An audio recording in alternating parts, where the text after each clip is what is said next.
Well, you're a curious one, aren't you? Perhaps you clicked on this video because you're curious if you're a furry yourself. Perhaps someone you know is a furry and you'd like to learn more about them. Perhaps you stumble upon all the single furries and you're generally concerned about our sanity and well-being. All the single furry. No matter the reason, I'm here to explain and give answers to your questions to the best of my ability. A bit of a disclaimer before we begin. I am physically unable to cover the entirety of this fandom in one video. I'll try to break it down as simply as possible while being as factual as possible. But I am human and a beginner video essayist. I will most certainly make mistakes, so please feel free to correct me when I make a mistake or say something that is entirely untrue or unfounded. Well, let's start at the beginning. What is a furry? Well, according to Google, the furry fandom is a subculture interested in anthropomorphic animal characters. And that's true for the most part. But maybe you just like Disney's Zootopia a little bit too much, and think Nick Wilde is unironically pretty hot. Yet you don't identify as being part of the fandom. Maybe you even create your own anthropomorphic characters from time to time, yet you still wouldn't call yourself a furry. So, what is the concrete definition of a furry? What makes someone a furry? In short, a person is a furry if they identify as one. That's another common definition of what a furry is, but that doesn't really give you any insight into what happens in the fandom, what it means to be a furry. I can play this little definition game for the entirety of this video, but I'll cut to the chase. There is no concrete definition. Hell, I believe that you'll get a different, yet similar, answer from every furry that you ask. And so I did. I asked the members of r/furryRL and r/furry the same question. And as you can see, they provided me with a similar yet unique answers.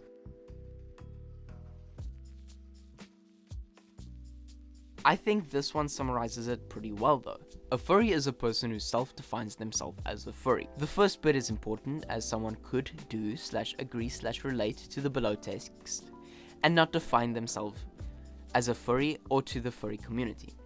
Usual furry activities include fursuiting, consume/create for art in the form of images/fursuits/music/etc., where the subject of the art is an anthropomorphic animal of some kind.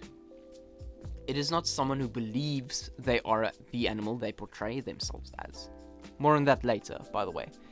However, not excluding the ones who do, as they are a part of the community. The furry community is usually an open place to express yourself via the art in any form. Personally, I believe that most furries exist because it feels nice to not have a porcelain face, having to portray themselves as a specific way that isn't true to themselves, and let loose in a supportive environment. Let's expand on that. Furry basics. You mainly interact with the fandom through your fursona. What is a fursona, you may ask? Well, simply put, it's an anthropomorphic character you created for yourself. It could be based on a movie or video game character, like Nick Wilde from Zootopia, Death from Puss in Boots, Fox McCloud from Star Fox, or maybe even Lucario from Pokemon. Or your fursona can be a character you designed from scratch that you based on a species of animal, like Terminus. He's just a gay-ass internet fox with a unique fur pattern and naturalish color palette. He doesn't have any interesting lore or backstory though. Other furries' fursonas might have them, and while not having a sona yet doesn't not make you a furry, it is part of the fundamentals of being a furry. If you don't have a sona yet, you probably have a vague idea of what you'd like for one. 2. Activities in the furry fandom. For the most part, interacting with the fandom is through means of art. Whether it be the various drawn characters, animations, music, writing, hell, even fursuits are a medium of art. The furry fandom is a fandom that revolves around art. Even if a lot of furries wouldn't define themselves as artists, they still consume and interact with it in the fandom. This space also heavily encourages art. I believe that at least 90% of furries have tried drawing their fursonas. I mean, it's hard not to. You start to pick up on line work, shading, and anatomy if you look at furry art long enough. 3. The open and expressive culture of the fandom. The furry fandom is a space to let the mask slip and be yourself. You are free to express and explore yourself without the pressure of society breathing down your neck. Given that you are not being hateful or doing anything illegal, obviously. Because of this, a lot of furries have discovered their sexualities and our gender identities through the fandom. Me being one of those furries. More on that later. I mean, look at this graph. I asked the furries of r/furryRL and r/furry if they identify as queer themselves. Only 21.7% of furries that I asked this question are straight. This is the inverse of society, where only 21% of the population is queer. 63.8% of furries identify as queer, and the remaining 14.5% ranges from questioning to bisexual to asexual to shark. Ooh. There have been multiple studies conducted that have yielded similar results to what I have found, like this one conducted by Furscience in the summer of 2020. These statistics are a testament to the accepting environment furries have created over the years. Common misconceptions. Number 1. Furries are zoophiles. Let me start off with a hard no. You are incredibly misinformed if you believe this to be true. But alas, this is a pretty big misconception about the fandom. Zoophiles are pretty much exiled from the fandom because of this infamous belief among the misinformed majority of society. Here's some cold hard facts if you don't believe me. The furry sociological survey conducted in 2007 asked 219 furries if they were zoophiles. They found that 2% of the furries self-identified as zoophiles, which is 2% too many in my opinion, but that's the same general statistic relevant to the rest of the general public, about 2%. So, zoophiles is an issue with society. It's not something to do with the fandom exclusively. And being a furry does not make you any more likely to be a zoophile. Number 2, furries want to be/act/are their personas, relating to Otherkins.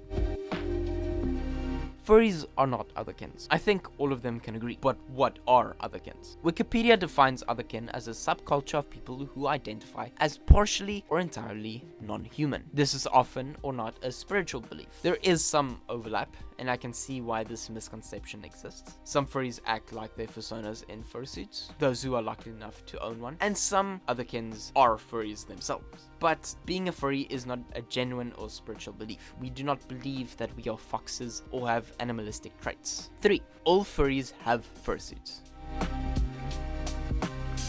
This is a common misconception among normies and newcomers alike, as well as the belief that you need a fursuit to be a furry. This is false, however. Only a very small percentage of furries have fursuits, as they are far from cheap or affordable. I've been in this fandom for 3 years now, and I only recently made a fursona. Not to mention that I am years from even considering purchasing a fursuit. The price is justified though. Each fursuit is a work of art that fursuit makers invest an extreme amount of labor hours, blood, sweat, tears, and a piece of their own soul into.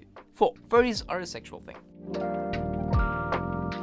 Once again, no. Being a furry has nothing to do with sexuality, the amount of sex you are having, or intercourse in general. However, there is obviously a sexual part to it, like with most fandoms. One that is entirely avoidable if you so choose to avoid it. There is obviously nothing wrong with partaking in this part of the fandom, given that you are a consenting adult human being. I think that the furry fandom gets a lot of hate from people because of this part of the fandom, which is absurd. Like, dude, you wouldn't even be here if it wasn't for sex in the first place. Why are you so weirded out by it? It's 2024. And besides, this part of the fandom mostly takes place in the 4 walls of a hotel room at the annual furry convention, or someone else's house, or on certain places of the internet. It's entirely avoidable if you so choose to avoid it. So put your pitchforks down and take a hike. Touch grass. 5. Honorable mention.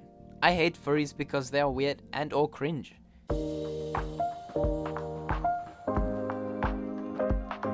So yes, no shit, we are weird and cringe. There's no denying that. But why the hate? We're all somewhere on the weird and cringe spectrum. Normalcy does not exist. It's a social construct created for whatever the fucking reason. But it's unbased and stupid. The point I'm trying to make, my poor attempt at it anyways, is that furries know that we don't fit in with the majority of society. That's partially why this space exists for us in the first place, and why it's still growing and persisting. It's part of human nature to crave a sense of unity and belonging. As stupid as it might be, it's a part of us. We're social animals. This tangent I went on brings us to the final part of this essay.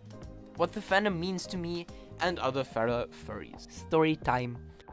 As you can imagine, I was not the most popular kid. I describe myself as offbeat. Multiple talents, interests, and characteristics that ultimately made me seem out of place in most groups. I never really fit in, even if I desperately tried to. Maybe it's because my mask was too transparent. Maybe it's because I was the gay kid in denial trying to desperately seem straight for the better part of my life. Who knows? I joined the fandom when I was 16, just after I moved to another country and left everything I knew behind. I've been sort of shadow stalking the fandom for a while at that point without really calling myself a furry. But without anyone to really judge me when I moved out, it seemed like a good idea to try something new.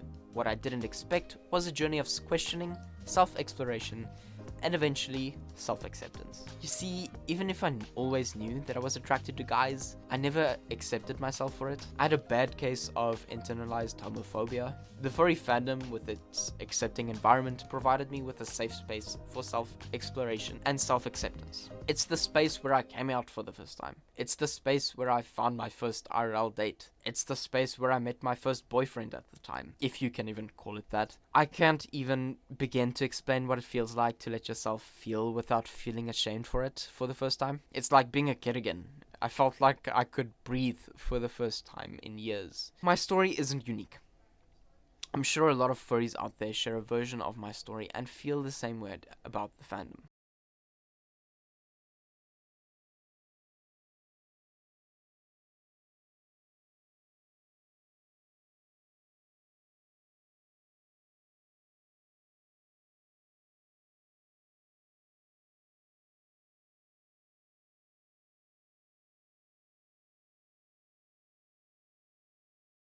Let me end this video with my answer to the title. What the fuck are furries? The furry fandom is a community of furry artists and furry art enthusiasts that found community, self-expression, and self-exploration in the world that wants you to fit in and shut the fuck up.